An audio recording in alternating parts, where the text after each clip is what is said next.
So what's important is that you gotta just be in love with who you're with. Oh my God.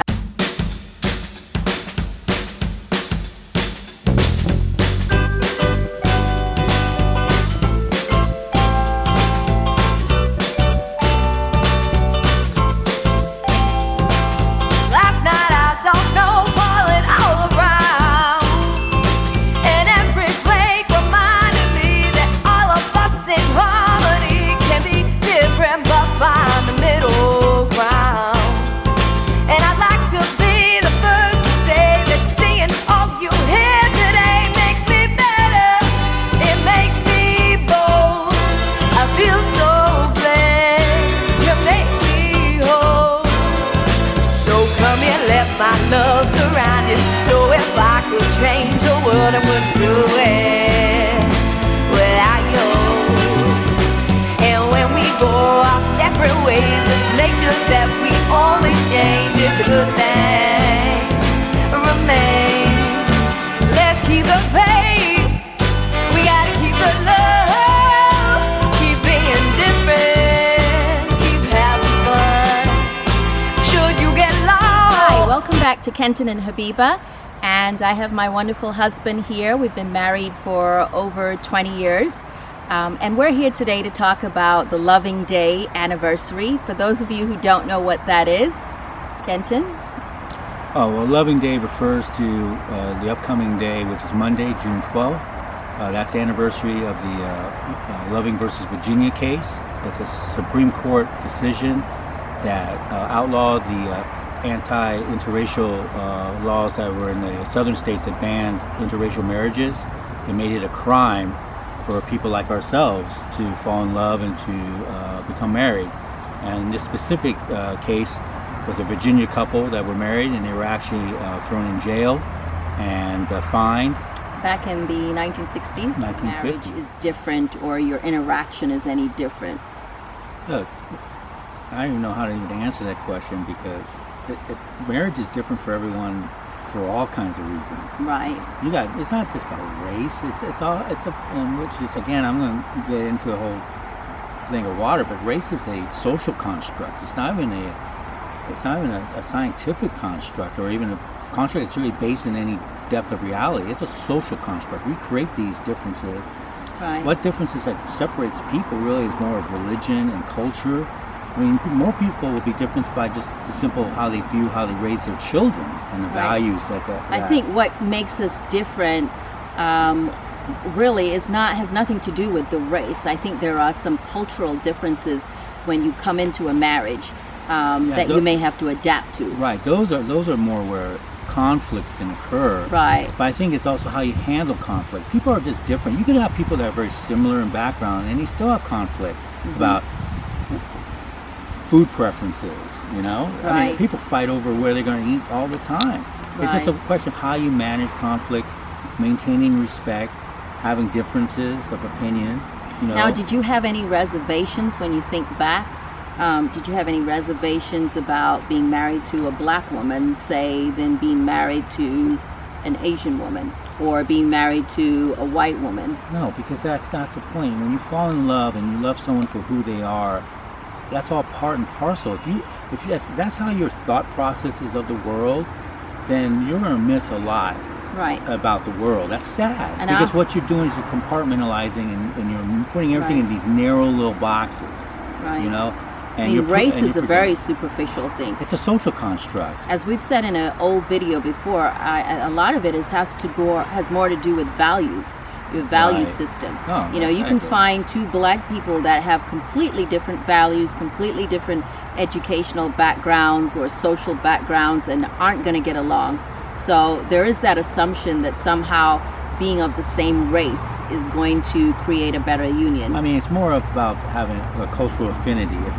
That doesn't mitigate that. Yeah, you're going to have a level of comfort when you have people of similar social, economic, or similar life experiences. So you don't want to mitigate that, you know, because I don't want to go to the other extreme where it's like, there's no color. No, because then what it is then you're actually then, in a sense, making people's specialness even less so. Because people of different cultures, everyone has different things to bring to the table. Right. And you have to respect that and embrace it, and even celebrate it. Right. So when you sit there and say like, "Oh, I see everything the same," well, that's such a sad way to look at the world too. That everything's just one flat gray. It's not. What it is that it's just like anything else. It's about value. You don't place one having higher value than the other, and that's where the problem is that people use these separate issues to separate each other to make oneself better, feel better. Right. than Some of the someone things else. that I love about being married to Kenton are some of the interesting cultural things that I've learned along the way. You know, some of the things that I found were exciting and different is what I think keeps us together. I think it's boring when everyone is completely the same. You know, I'm attracted to different. And different doesn't mean, you know, completely alien in any way. It just means different. I have something to learn from him. I have something to learn about his culture, and he has something to learn about my culture. And really, in the end, what keeps us together is the fact that our value system is pretty much the same. So it's interesting sometimes to think about how society views this. And we live in the United States, where obviously it's a very multicultural place in certain parts of the country, on the extreme West Coast or East Coast. And we actually live in the South, which is somewhat conservative in certain areas, but we're lucky that we actually live in a very liberal part of the South right now. And so we really don't get too many looks at all, but maybe in the smaller town where we moved from, I think there was a period of adjustment for most people. They often ask, you know, how did we get together? How did you end up married to him? Or what do you guys have in common? And of course, I think they're just looking at the superficial surface without really getting to know us. You know, there's always that assumption that we're so different from each other. And maybe, you know, personality-wise, I might be more of an extrovert or an introvert, but that has nothing to do with race. Might be. You're very extroverted. Very extroverted, right? Yeah, extremely. Have you ever had any bad looks or bad experiences related to our being in an interracial relationship? If I did, I wouldn't even know it, because I don't even think about that. You know, to be honest with you, I could care less what people think. I mean, that's what really is the whole point. I mean, sometimes, though, it can be annoying. Like, we go to the supermarket. There have been times where in the constantly, you know, people ask us, "Are you together?" Yeah, because you know, it's always because they don't. I put my groceries right next to our groceries, and you know, the cashier looks up and is like, "Are you guys together?" Yeah, because they assume that you're encroaching on my space. Right. Yeah, which you are. You know, when you come and you take away my food and you're mixing stuff up, I'm like, that's right. Right. You're encroaching, but no, because that's typical. I mean, it's like, you know, it happens because it's not what they're used to. Right. Whereas in more progressive areas, it's common when you see different couples of all different, you know, tones and backgrounds, and it's you just look at actually the more of the body language, if they're together or they're separate and stuff like that. Now, what did our parents think of our relationship? When you look back, of course, it's been over 20 years, so. Well, I mean, you know, my mom is a very traditional Vietnamese, and you know, it was just different, you know, for her. So. Yeah, it was a little bit, I think, of a challenge or a hard thing for her to, I guess, get used to in the beginning, and I definitely think there was a lot of reservations and you know, things like what will people think of your children and things like that, which I think now she realizes nobody cares, and our children turned out amazing, and you know, the world is changing, and you know, those were her fears projected, which is much of, you know, society, you know, especially people born in the 50s. I imagine many of them still think that way, you know, but the world is changing. The world is changing. Thank God. Not those people.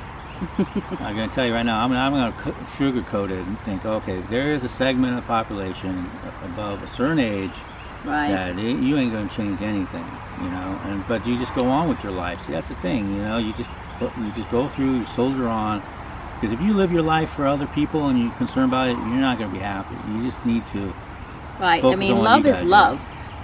You know, you have no control sometimes who you fall in love with. You know, I'm not going to sit here and sweat it because some 75-year-old man got a problem when he sees us walking down the street. You know, he should be worried about living to 80. You know, it's not my deal. Right. Now, growing up, Ken, did you see a lot of interracial couples? Was that something, you know, you saw a lot in California growing up? You know, come to think of it, I don't think so. I mean, there was a family. It was African American and Korean. Really? Near us, and their kids played with us. But I wouldn't say that there was a lot per se. Mm-hmm. This is back in the 70s, so Right. this is like, you know, You're giving away our age. well, you just said we're married over 20 years, so ain't no spring chickens. No.